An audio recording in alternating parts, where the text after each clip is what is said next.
जी भावना व्यक्त केली आणि मला वाटतं की ज्या पक्षात मी 1977 मध्ये जनता पार्टीचा झेंडा हाती घेतला 15व्या वर्षी, जेव्हा मी 1989 मध्ये जेव्हा भारतीय जनता पार्टी 84 मध्ये फक्त 2 खासदार आल्या होत्या, एक पटेल आणि दुसरे जंगारेड्डी हनुमनकोंड्यावरून, तेव्हा मी 89 मध्ये मला लोकसभेत उभं केलं. मी कॉलेजचा विद्यार्थी होतो, एमफिल शिकत होतो.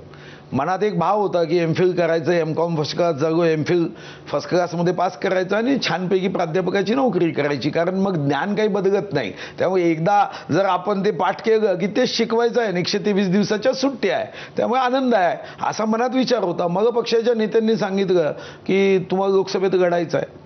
मी जस्ट 25 कंप्लीट केले होते आणि मला तेव्हा लोकसभेच्या निवडणुकीत लढायचं 89 मध्ये सांगितलं.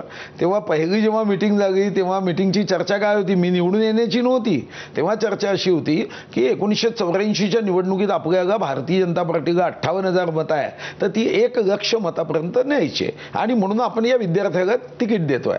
मी ते 2 लाख मतापर्यंत नेले. तेव्हा मी 2 लाख मतं घेतली, 40,000 मतांनी पराभूत झालो. तेव्हा तर पक्षाने सांगितलं म्हणूनच उभा झालो. 91 मध्ये उभा झालो लोकसभेत, तेव्हाही पराभूत झालो. तेव्हा स्वर्गीय राजीव गांधींची दुर्दैवाने हत्या झाली, मी पराभूत झालो. मग मी मनात विचार केला की 200 मीटरमध्ये काय आपला नंबर लागत नाही, 50 मीटरमध्ये बरा आहे आणि म्हणून विधानसभेत उभा झालो.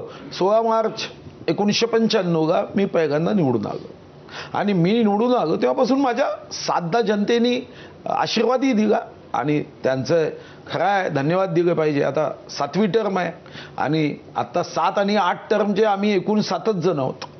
पण जेव्हा यादी बघितली तेव्हा आपण नाही आहोत तर ठीक आहे, तुम्ही ते दुःख, पण बाकी लिस्ट बघून तुम्हाला काय वाटलं? नाही, बाकी लिस्ट बघण्याचा प्रयत्नच मी केला नाही.